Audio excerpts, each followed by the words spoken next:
Hello, trumpet players and jazz students. In this video, we're going to talk about why we practice scales for jazz.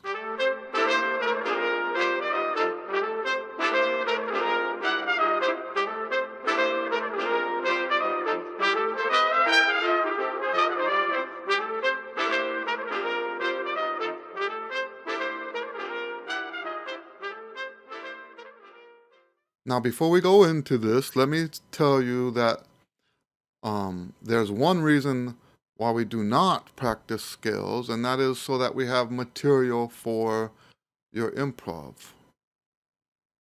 And yes, I know there are some people that practice that way, that play that way. In these videos, we're talking about my way, about my school of thought.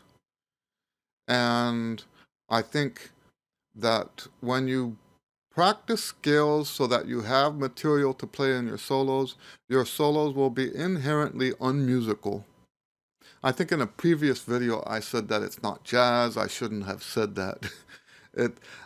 What it is not musical. And I think the difference there is the grammar, right? In the previous video, I said it's not jazz as a noun. In this case, I'm saying it's not musical as in a adjective, not adjective, adverb, right? Describing the music that you're doing, it's not musical, okay? So yes, in my school of thought, we don't practice scales so that we have material to play. Now, the traditional school is, and I taught this way for a long time, the traditional school is that we do all these scales so that we have the technique to execute our passing musical thoughts. And that's okay. I'm not going to go into details about why I don't teach that way anymore. That's okay. I think if that's the way you approach it, that's all right. But I think what I've stumbled upon is a much better understanding of why we practice scales for jazz. And it has to do with ear training.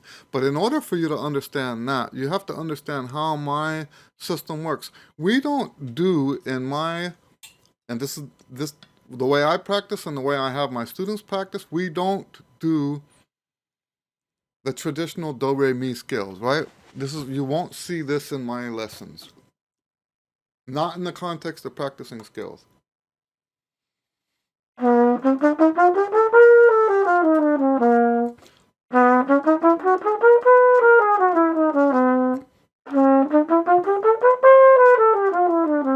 trying to play soft so I don't overwhelm the mic.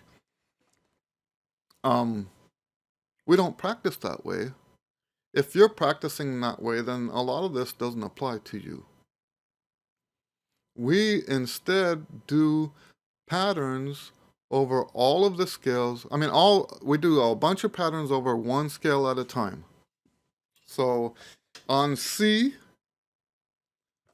we do a minimum of 20 patterns a day.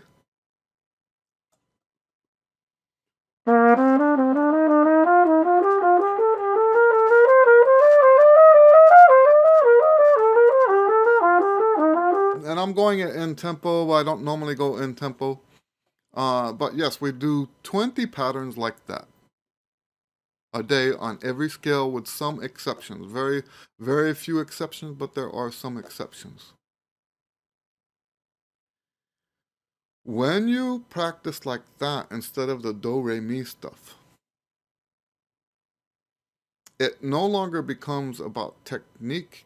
Even though I put this under the subheading of technique, the technique reveals itself with our ears. It's not finger technique, it's ear technique. And I know that sounds nuts. I have never heard anyone talk about scales this way before. I'm absolutely convinced today that the reason we practice scales is to train our ears. Now, I do believe that our ears, and you know what, we see this with the guitar players, right?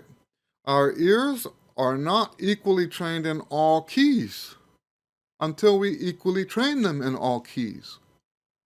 So you can play by ear in the key of C, but if you've never trained your ear in the key of E or F sharp or A flat or whatever, then you can't as easily play it by ear in those keys.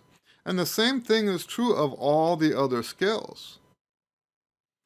You can't play, for example, whole tone scale if you haven't trained your ear on the whole tone scale.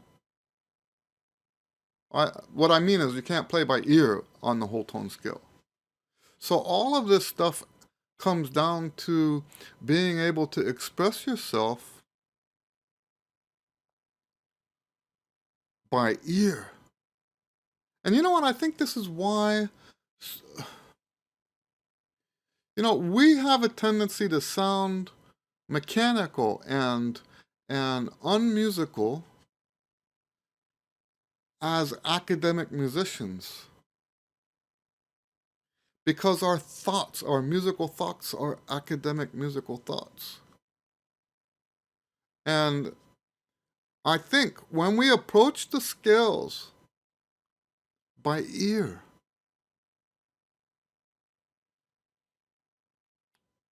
that goes away. So now when we're out there improvising in the key of F sharp,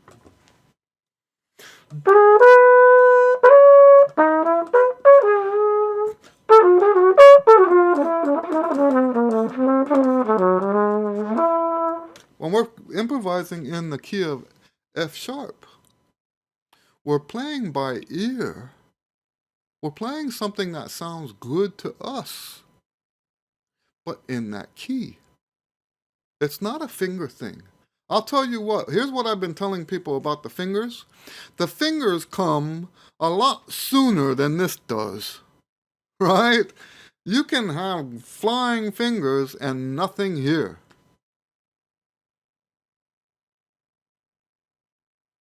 And that's not impressive. I'll tell you what, to me it's not impressive. So yes, this whole thing. Now, one other thing that I left out here is that when you're playing my scale system, you're doing one scale a day. That means it's going to take you months to get back to that scale again.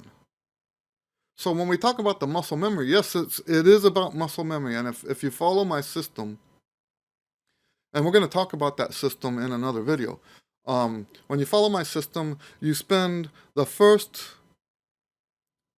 2 weeks, depends on how much time you have to practice, right? It might take 2 months, getting that muscle memory going. But then we get away from it long enough that you might forget. If you're only relying on muscle memory, it's easy to forget all of that. It's easy to forget. If you rely on your ear, you won't forget. So that's one of the benefits, is the technique you get from playing this way is more permanent. Because you're cycling through, you get farther and farther away. The more skills you have that you're practicing, the longer it takes to get back around. And the more important it is to play those scales by ear. What do I mean by ear? You hear the note and your fingers go to that note. Your body, all of the physical mechanisms that are in place go where they have to go automatically because you heard it. That's what the scales are for. That's my answer to the question, why do we practice scales in jazz? That skill to hear something and automatically go to it. Now, in a sense, that's almost the same thing as what people teach, right? Except they're trying to bypass the ear part.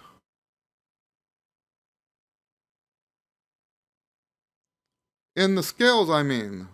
What they say out loud sounds like what I'm saying. And maybe it really is, and then maybe I've just hooked up with some people that just didn't get it right. But I don't think you can, when you practice, so that you have the technique to execute something, that sounds like it's all academic. When you practice these scale patterns to train your ear, it's no longer academic. And it becomes, once you do something by ear, and a lot of you already know this, you've seen it in your music, right? When you're playing it, but reading it, it tends to be lifeless and sterile and stiff. Once you memorize the music, it's internalized. Once you I don't believe there is such a thing as memorizing, right? I believe what you have is playing it with reading it and playing it by ear. Playing by memory is playing by ear. Well, reading it is playing by ear too, but it's different. When you're reading it, the origin of what you hear is on the paper. When you're playing it by ear, the origin of what you hear is here. That's a whole different story. And the way that affects your jazz improvisation is tremendous. It's huge. It's huge. So yes, to me, that's why we practice our skills to train our ear. In my school of thought, we practice our skills to train our ears. In another video, I'm going to be talking, I haven't made this video yet. In another video, I'm going to be talking about how I implement that in my playing and in my students' playing. I think this is a very important part of the process, not just knowing why we do it, but how do you make this happen? And that's one of the next videos I'm going to record. I'll probably get to it tomorrow. When it will be posted, who knows? All right? All right, well, God bless you. If you have any questions, please ask below. And for that matter, if you have questions, you can join us in our almost weekly live stream Trumpet Q and A. We have them on Fridays. I'm considering having a second one. That way we can have one that's convenient for the people in Europe and one that's convenient for the people in the United States. I'm considering that. If I get some feedback on that, we'll see where that goes. But yes, if you have questions that you want to have like a back and forth with me, please join us on the Q&A and we'll talk about this stuff, all right? Other than that, God bless you. We'll see you on the next video.